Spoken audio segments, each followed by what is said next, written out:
Bonjour et bienvenue dans Regard sur l'actualité. Bonjour Patrick Le Yarrick. Bonjour.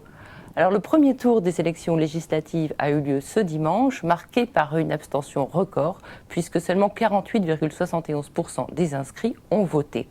On assiste à une déferlante en faveur des candidats du parti du président de la République, qui est d'ores et déjà assuré d'obtenir plus de 400 députés. Les partis traditionnels s'effondrent, notamment le Parti socialiste. L'enjeu pour les députés de la France insoumise et du Parti communiste est maintenant d'être assez nombreux pour pouvoir constituer un groupe à l'Assemblée nationale. Alors Patrick, quels enseignements tirez-vous de ce résultat ? L'enseignement principal, c'est ce que tu as dit, c'est-à-dire une abstention extrêmement importante qui s'explique un peu par le fait qu'on a expliqué durant un mois qu'il n'y avait pas d'enjeu, puisque de toute façon la question a été de donner une majorité au président de la République. Mais peut-être qu'au-delà de ça, ce retrait des couches populaires, du vote, de l'expression dans les urnes, elle a une signification bien plus profonde, bien plus politique, qu'on ne veut bien le dire. Je considère que c'est un acte politique, c'est-à-dire, certes, le président de la République va avoir sa majorité, mais il ne va avoir sa majorité qu'avec un très faible pourcentage de consentement des inscrits, de celles et ceux qui sont en possibilité de voter, ce qui est loin de continuer à lui donner une majorité. Et en apparence, il va avoir 30% de l'électorat avec lui, mais il aura 80% des députés, ce qui repose la question démocratique. Il y a une question démocratique extrêmement importante qui est posée à chacune et chacun d'entre nous, et c'est sur cela qu'il va falloir beaucoup réfléchir et beaucoup discuter. Et évidemment, il y a cette difficulté de la gauche aujourd'hui qui est à terre, puisque les partis issus de la gauche des XVIIIe et XIXe siècles, les partis issus de la réunification de Jaurès, puis du Congrès de Tours, sont extrêmement bas. Le Parti socialiste, mais le Parti communiste aussi, est extrêmement bas, et ce n'est pas une bonne nouvelle pour le mouvement ouvrier, ce n'est pas une bonne nouvelle pour celles et ceux qui auront besoin demain d'être défendus. Alors ceci est compensé pour une part par des scores intéressants du parti de Jean-Luc Mélenchon, mais ceci ne fait pas une majorité et ne fera pas une majorité, même s'il était resté à 20% des voix.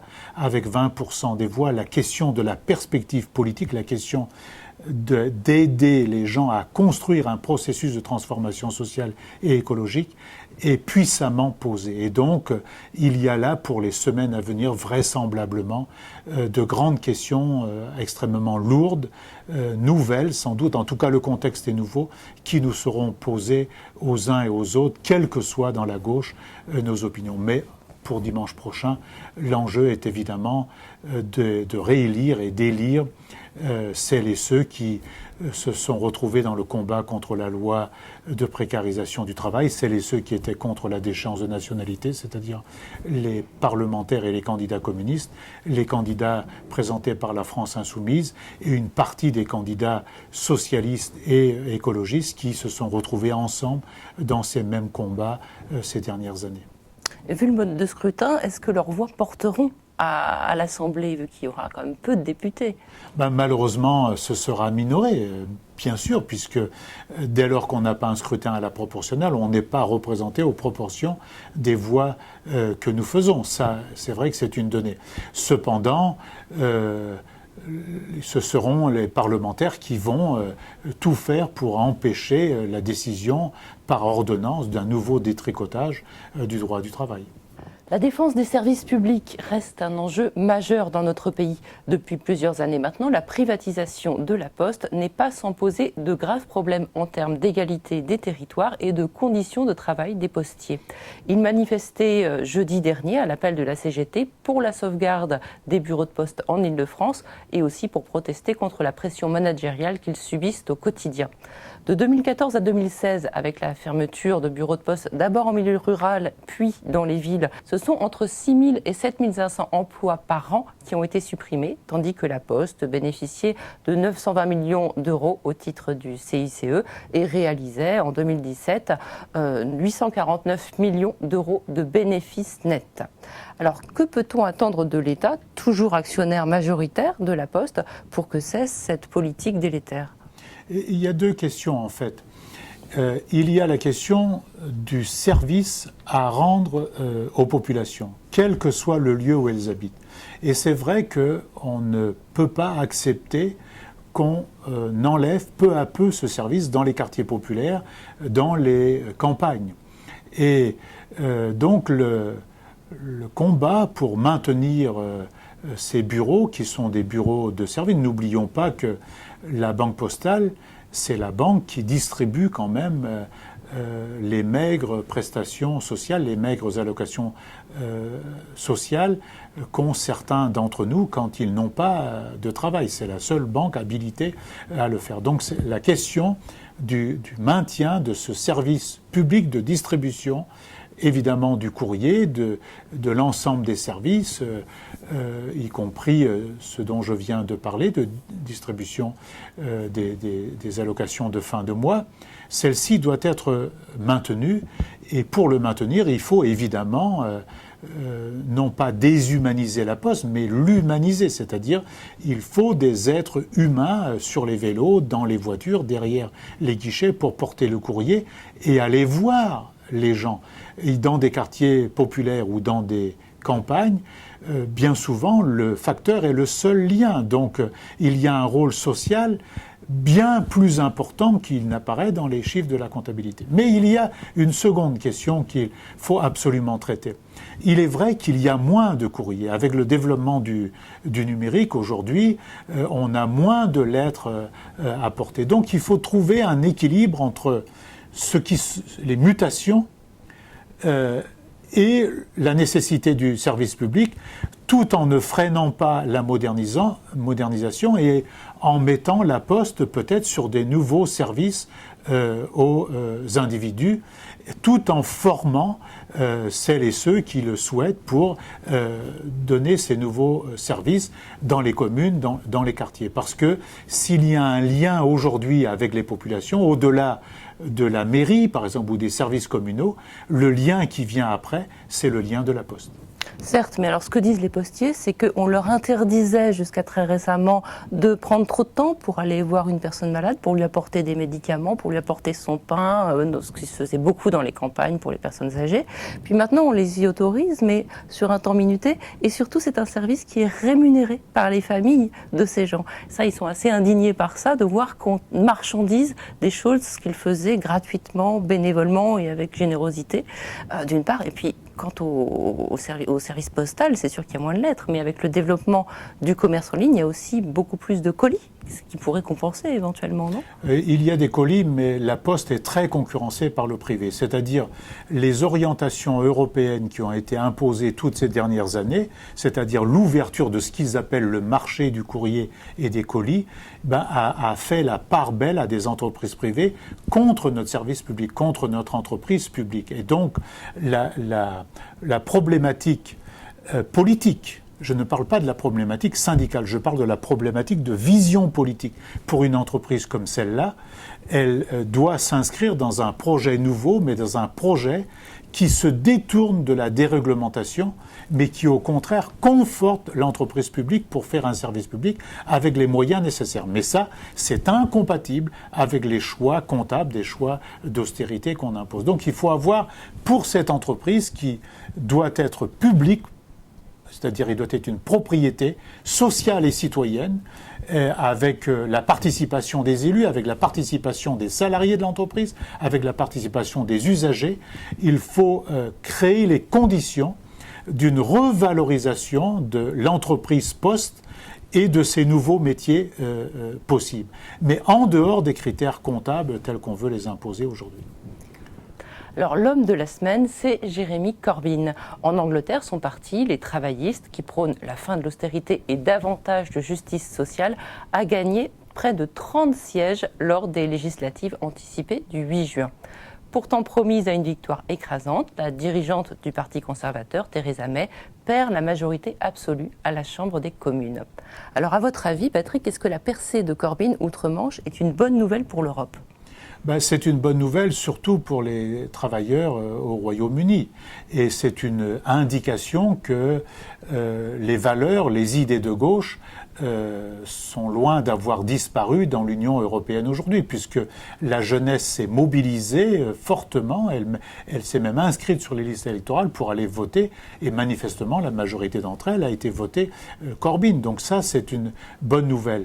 Et la question de l'Europe ou pas, c'est encore une autre affaire, parce que Corbyn n'a pas tellement fait sa campagne sur la nature de la sortie de l'Union européenne. Il a fait sa campagne de rendre le pouvoir aux citoyens, et il a dit des choses qu'on ne dit plus dans notre beau pays. Par exemple, il a proposé la nationalisation ou la renationalisation d'un certain nombre d'entreprises aujourd'hui qui ont été accaparées par le privé. Et donc, de ce point de vue, oui, c'est une bonne nouvelle. Et quant au Brexit, ça ne va pas changer grand-chose alors ? On ne sait pas.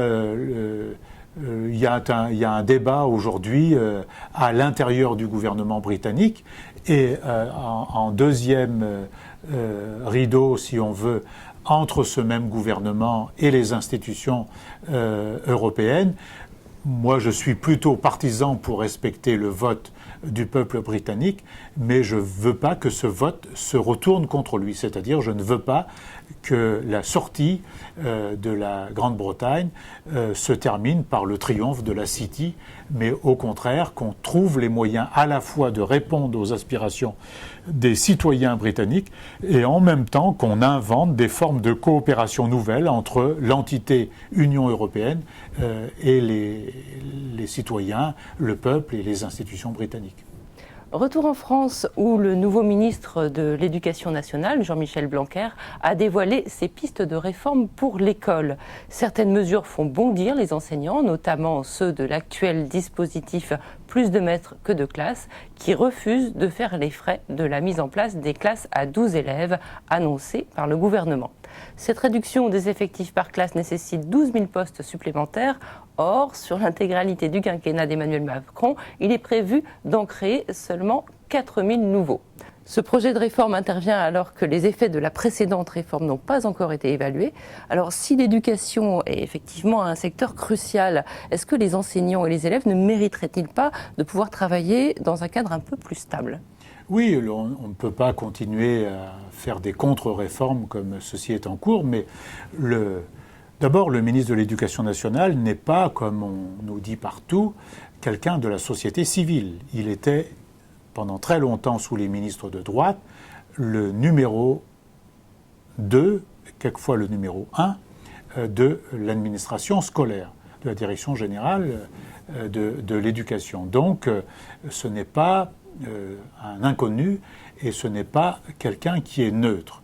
Et lui, il a une conception de l'école qui est une conception de mise en concurrence des établissements, puisqu'il veut que les chefs d'établissement soient, entre guillemets, de vrais patrons qui embauchent eux-mêmes leurs enseignants, évidemment. Et donc, on va mettre les établissements de plus en plus en concurrence entre eux. La décision de faire 12 élèves par classe, elle serait intéressante, mais on ne peut pas dire qu'on est pour 12 élèves par classe, notamment dans les petites classes, si en face, il n'y a pas les enseignants, mais surtout les locaux. Il faut beaucoup de locaux pour faire tout ça. Or, dans un contexte où on rationne les municipalités, on rationne les services publics, tout le monde sait très bien qu'on ne le fera pas. Donc on va déstabiliser encore notre système scolaire, alors qu'il faudrait s'attaquer aux problématiques de fond, c'est-à-dire créer les conditions de l'égalité des enfants, l'égalité des citoyens face à l'école et à la formation. D'autre part, il a d'autres idées comme celle de donner le bac qu'à la fin d'un contrôle continu sur plusieurs années même.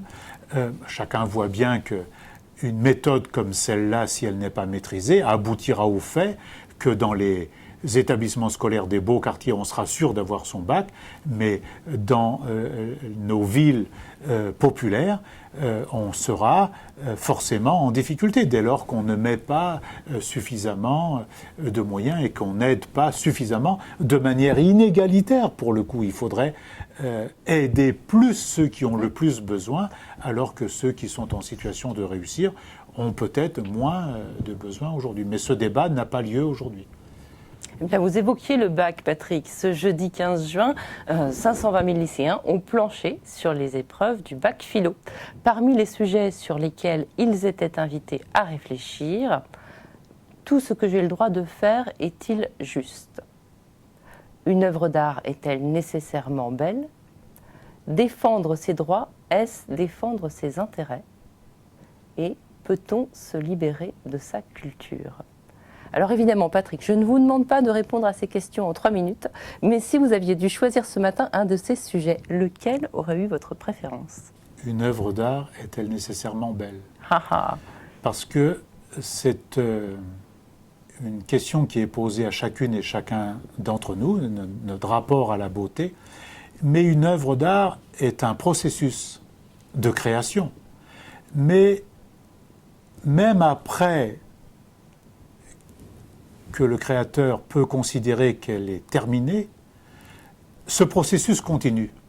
Parce que la beauté, elle est relative. Il y a plusieurs beautés et c'est l'appréciation de chacun, de chacune, à la vue, puis la revoir une fois, 2 fois, 10 fois. Et à chaque fois, chacun sait bien que, à force de voir une œuvre, on trouve dans cette œuvre de nouvelles manifestations, silencieuses certes, mais de nouvelles manifestations de sa beauté ou de sa richesse.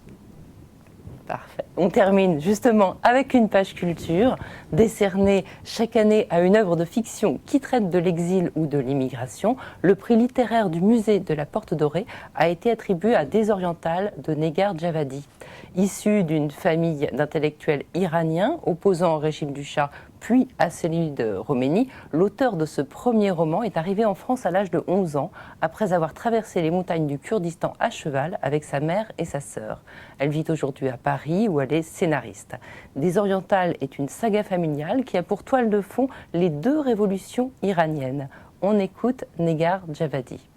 Au-delà de la joie pour le livre, c'est aussi c'est quelque chose d'assez incroyable dans mon histoire personnelle, puisque moi j'ai quitté l'Iran, je ne suis pas de la seconde génération, je suis de la première génération.